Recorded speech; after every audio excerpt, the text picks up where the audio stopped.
आप लोगों का मूड कैसा है आज? कैसा है मूड?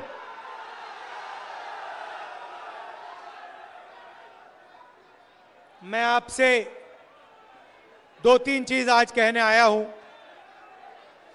सबसे पहले, ये जो लड़ाई है ये विचारधारा की लड़ाई है। एक तरफ कांग्रेस पार्टी, इंडिया गठबंधन, और दूसरी तरफ बीजेपी और आरएसएस। हम कहते हैं कि देश को संविधान के माध्यम से चलाना चाहिए। हम कहते हैं संविधान मजबूत करना चाहिए, और बीजेपी और आरएसएस संविधान को खत्म करना चाहते हैं, फाड़ के फेंकना चाहते हैं। ये संविधान अंबेडकर जी का संविधान है, फूले जी का संविधान है, बुद्ध भगवान, गांधी जी, इन सब की आवाज इस संविधान के अंदर है। अभी मैंने बिरसा मुंडा जी की फोटो पर फूल चढ़ाए, उनकी भी सोच इस संविधान के अंदर है।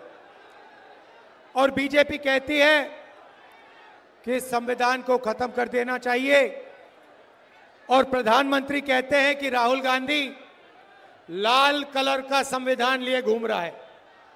देखिए, इसका कौन सा रंग है उससे हमारी परवाह नहीं है, इसके अंदर क्या लिखा है वो हम बचाना चाहते हैं। नरेंद्र मोदी जी कहते हैं संविधान खाली है। ये देखिए, संविधान खाली नहीं है, संविधान भरा हुआ है। संविधान आपकी आत्मा है, देश की आत्मा है। और हमारे प्रधानमंत्री इसके बारे में कहते हैं कि ये खोखला है, खाली है। ये संविधान क्यों लूटना चाहते हैं? क्योंकि जो आपका है, आपका जो धन है, ये लेना चाहते हैं, और अदानी जी जैसे लोगों को ये पकड़ाना चाहते हैं। भाइयों और बहनों, मुझे कहा जाता है कि यहां पर ओबीसी की आबादी है, तो भीड़ में आज पिछड़े वर्ग के लोग होंगे। मैं आपसे सवाल पूछना चाहता हूं, क्या आपको मालूम है हिंदुस्तान में कितने पिछड़े वर्ग के लोग हैं? कोई जानता है? यहां पे हिंदुस्तान की आबादी में पिछड़े वर्ग कितने हैं? कोई बता सकता है मुझे? अच्छा बताओ, दलित कितने हैं हिंदुस्तान में? कितने परसेंट है? कोई नहीं बता सकता। आदिवासी कितने हैं? कोई नहीं बता सकता। पिछड़े कितने हैं? कोई नहीं बता सकता। आपको अपनी ही आबादी नहीं मालूम। अगर आपको अपनी आबादी नहीं मालूम तो फिर आपकी भागीदारी क्या होनी चाहिए, आपको कैसे मालूम होगी? मैं आज आपको बताना चाहता हूं कि हिंदुस्तान में 15% दलित आबादी है, 8% आदिवासी आबादी है, और 50% पिछड़ा वर्ग की आबादी है। तो अगला सवाल उठता है, अगर देश में 50% पिछड़ा वर्ग है, 8% आदिवासी वर्ग है, और 15% दलित वर्ग है, उसमें 15% माइनॉरिटी और जोड़ दो, तो फिर इनकी भागीदारी कितनी है? दलितों की कितनी भागीदारी है? आदिवासियों की कितनी है? और सबसे जरूरी सवाल, पिछड़े वर्ग की इस देश में कितनी भागीदारी है? भाई और बहनों, आप मीडिया देखते हो, हर रोज शाम को टीवी पे डिस्कशन होता है, एंकर्स के चेहरे आप देखते हो, पत्रकारों के शब्द आप सुनते हो, पढ़ते हो। मैं आपसे सवाल पूछता हूं, मीडिया में ओबीसी वर्ग के कितने लोग हैं? कितने हैं? आदिवासी, दलित मीडिया में आपको कितने दिखाई देते हैं? एक नहीं दिखेगा, क्योंकि मीडिया में ना दलित है, ना आदिवासी है, ना पिछड़े वर्ग का कोई है। वही हालत हिंदुस्तान की सबसे बड़ी कंपनियों में है। प्राइवेट अस्पतालों के मालिक की लिस्ट निकालो, वहां आपको पिछड़ा वर्ग का कोई नहीं मिलेगा, दलित नहीं मिलेगा, आदिवासी नहीं मिलेगा। बड़े बड़े universities, colleges, private colleges, private universities की लिस्ट निकालो, मालिकों की लिस्ट निकालो, आपको कोई पिछड़े वर्ग का नहीं मिलेगा, कोई दलित नहीं मिलेगा, कोई आदिवासी नहीं मिलेगा। सरकार में, दिल्ली की सरकार को 90 लोग चलाते हैं, आईएएस अफसर हैं। मैंने पता लगाया, ये 90 लोग बजट बांटते हैं। जो आपके जेब में से जीएसटी का पैसा लिया जाता है, हर साल हिंदुस्तान की सरकार बजट बनाती है, उस पैसे को बांटती है। मैंने पता लगाया, 90 लोग निर्णय लेते हैं पैसा कहां जाएगा, झारखंड कितना आएगा, सड़क बनाने में कितना जाएगा, शिक्षा में, स्वास्थ्य में, डिफेंस में कितना जाएगा। भाई और बहनों, आप हैरान हो जाओगे। 90 अफसरों में से एक अफसर आदिवासी था, 3 अफसर दलित थे, 3 अफसर पिछड़े वर्ग के थे। और अगर हिंदुस्तान की सरकार बजट में 100 रुपए खर्च करती है, तो आदिवासी वर्ग के अफसर 100 रुपए में से 10 पैसे खर्च करते हैं। आपकी भागीदारी आपकी आबादी 8% और आपकी भागीदारी 100 रुपए में से 10 पैसे। दलित अफसर 3 हैं, दलितों की आबादी 15% और 100 रुपए में से 1 रुपया का निर्णय दलित अफसर लेते हैं। आदिवासी, दलित 15% और 8% उनकी भागीदारी, उनकी आबादी, और सब मिलाकर 1 रुपया 10 पैसा 100 रुपए में से वो निर्णय लेते हैं। अब बात करते हैं पिछड़ों की। हिंदुस्तान में आपकी 50% आबादी है कम से कम। 3 अफसर आपके, वो भी पीछे बैठा रखे हैं, छोटे छोटे डिपार्टमेंट दे रखे हैं। और अगर हिंदुस्तान की सरकार 100 रुपए खर्च करती है, तो पिछड़े वर्ग के अफसर 5 रुपए का निर्णय लेते हैं। मतलब आपकी आबादी 50% और आपकी भागीदारी 100 में से 5 रुपए। और अगर आप आदिवासी, दलितों को और पिछड़ों को जोड़ दें, सबको जोड़ दें, तो 100 रुपए में से आपकी भागीदारी 6 रुपए 10 पैसे। आप कहीं के नहीं हो।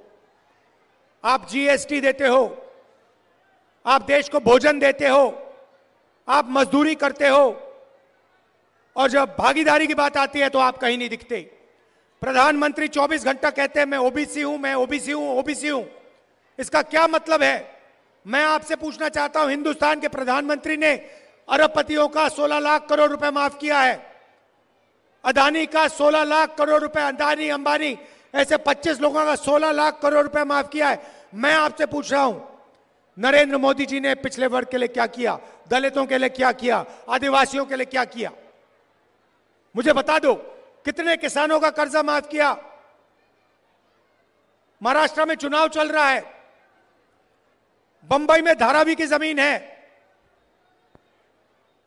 सोने से भी ज्यादा कीमती है, 1 लाख करोड़ रुपए की जमीन है, अदानी जी को दी जा रही है।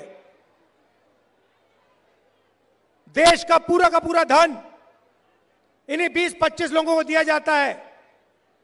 कुछ समय में आपका जो स्टील प्लांट है ये भी उठा के दे देंगे। सारे के सारे प्लांट्स प्राइवेटाइज करते हैं, शिक्षा का सिस्टम प्राइवेटाइज कर दिया, अस्पताल प्राइवेटाइज कर दिए, इंडस्ट्री प्राइवेटाइज कर दी, और फिर यहां पे जो आपको पहले मिलता था, रिजर्वेशन मिलता था, उसको भी 14% तक घटा दिया है। 27% पिछड़े वर्ग को मिलता था और उनकी सरकार ने 14% कर दिया है।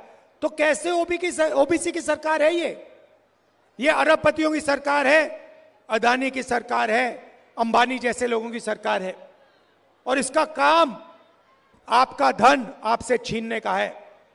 भाई और बहनों, जीएसटी जितना आप देते हो उतना अदानी देता है। आप शर्ट खरीदते हो, 18% जीएसटी आप देते हो। वही शर्ट अगर अदानी खरीदेगा उतना ही पैसा वो देगा। जीएसटी आप देते हो, सब कुछ आप देते हो, और वो उठा के ले जाते हैं। बिना पूछे आपकी जमीन छीन लेते हैं। जैसे धारावी में गरीबों की जमीन है, मजदूरों की जमीन है, उठा के ले जाने, और कोई चू नहीं बोलता। कौन बोलता है? कांग्रेस पार्टी बोलती है, राहुल गांधी बोलता है। ये मीडिया वाले जो बैठे हैं, ये जो बैठे हैं कैमरा लिए, इन्होंने कभी किसानों की बात की है? मजदूरों की बात की है? स्टील प्लांट की बात की है? कभी नहीं करेंगे। ये उनके हैं, अदानी के, इसलिए ये 24 घंटा मोदी का चेहरा दिखाते हैं। जो गरीबों की बात करेगा, जो धारावी की बात करेगा, जो बोकारो स्टील प्लांट की बात करेगा, जो मजदूरों की बात करेगा, उसको ये गाली देंगे। और उसका चेहरा ये कभी नहीं दिखाएंगे, क्योंकि ये अदानी के हैं, अंबानी के हैं, बड़े बड़े अरबपतियों के हैं, आपके नहीं है।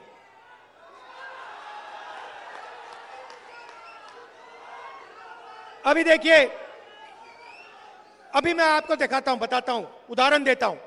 16 लाख करोड़ रुपए अरबपतियों को नरेंद्र मोदी ने दिया। अब देखना, मैं अब छोटी सी बात कहने जा रहा हूं कि हम हिंदुस्तान, उन्होंने 16 लाख करोड़ रुपए अरबपतियों को दिया। मैं महिलाओं को बैंक अकाउंट में पैसे देने की बात करूंगा अभी 2 मिनट में, और फिर आज शाम को देखना, इसके बारे में मीडिया में कहीं नहीं सुनने को मिलेगा।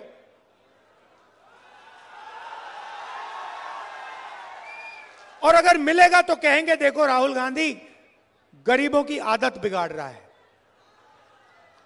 वहां जाता पैसा, अदानी को जाता है तो आदत नहीं बिगड़ती, मगर किसान के बैंक अकाउंट में जाता है, महिला के बैंक अकाउंट में जाता है, बेरोजगार युवा के बैंक अकाउंट में जाता है तो आदत बिगड़ जाती है।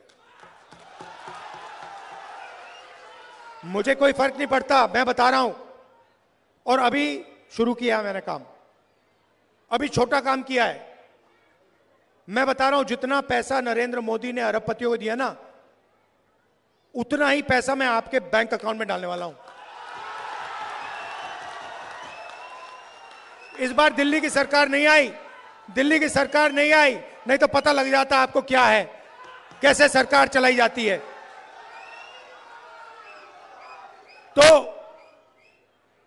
सबसे पहले मैंने आपको पिछड़े वर्ग की बात की, दलितों की बात की, आदिवासियों की बात की।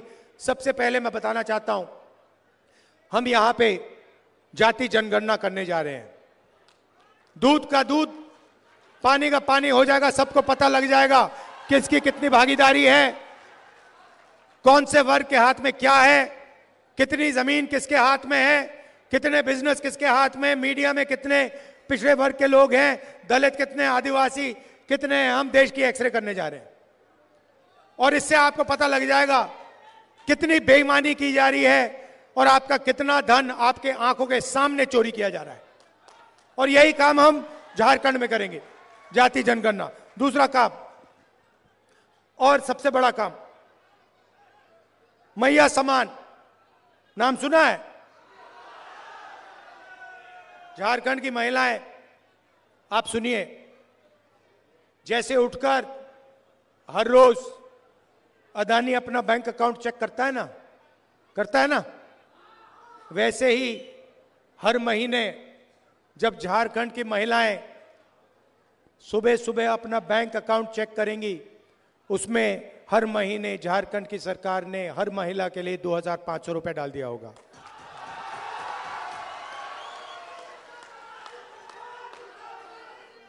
किसी भी महीने पहले तारीख, जनवरी, फरवरी, मार्च, अप्रैल, मई, जून, जुलाई, अगस्त, सितंबर, हर महीने 1 तारीख को खटाखट खटाखट खटाखट खटाखट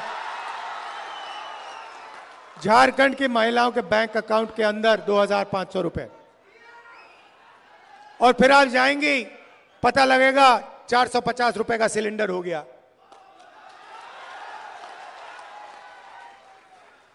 एसटी रिजर्वेशन 26% है, उसको हम 28% कर देंगे।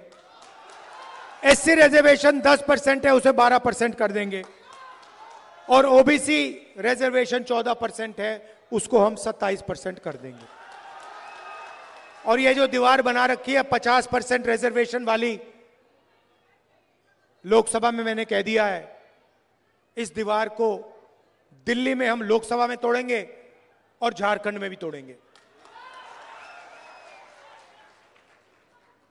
7 किलो राशन हर गरीब व्यक्ति को हर महीने मिलेगा और 15 लाख रुपए तक का आपको स्वास्थ्य बीमा योजना में मिलेगा।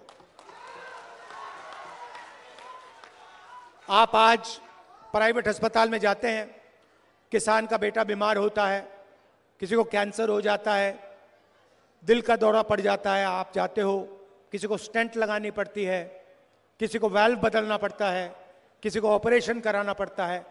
जैसे ही आप जाते हो वहां पे मीटर शुरू हो जाता है, अस्पताल में मीटर शुरू हो जाता है। एक्सरे का मीटर होता है, एमआरआई का मीटर होता है, दवाई का मीटर होता है, ऑपरेशन का मीटर होता है। बाहर निकलते हो पता लगता है 5-6 लाख रुपए आपके गायब हो गए, आपके जेब से निकले, प्राइवेट अस्पताल में चले गए। इसीलिए हम योजना ला रहे हैं, आप अस्पताल जाओगे, इलाज कराओगे, ऑपरेशन होगा, एमआरआई, एक्सरे, दवाई जो भी होगा, आप अस्पताल में जाओगे, उनसे पूछोगे भैया बिल कितने का है, जवाब मिलेगा बिल में आपको कोई पैसे नहीं देने, 15 लाख रुपए तक झारखंड की सरकार देगी। भाइयों और बहनों, ये आपका पैसा है, ये उनका नहीं है, ये आपका है। ये धन जो है, ये जंगल जो है, ये जमीन जो है, जल जो है, कोयला जो है, ये आपका है। ये इसमें लिखा है, संविधान में लिखा है। इसीलिए ये संविधान को खत्म करना चाहते हैं। इसीलिए ये बिरसा मुंडा जी, अंबेडकर जी का सपना खत्म करना चाहते हैं, क्योंकि संविधान में लिखा है हर व्यक्ति एक जैसा है, हर जात, हर धर्म, हर प्रदेश, हर भाषा की इज्जत होनी चाहिए, इसमें लिखा है। युवाओं को नरेंद्र मोदी ने बेरोजगार बना दिया, नोटबंदी की, जीएसटी, गलत जीएसटी लगा दी, पता लगा हिंदुस्तान में रोजगार पैदा ही नहीं होता है। अरबपति चाइना का माल उठा के आपको बेचते हैं। हम चाहते हैं मेड इन झारखंड हो, मेड इन बोकारो हो, मेड इन इंडिया हो। युवाओं के लिए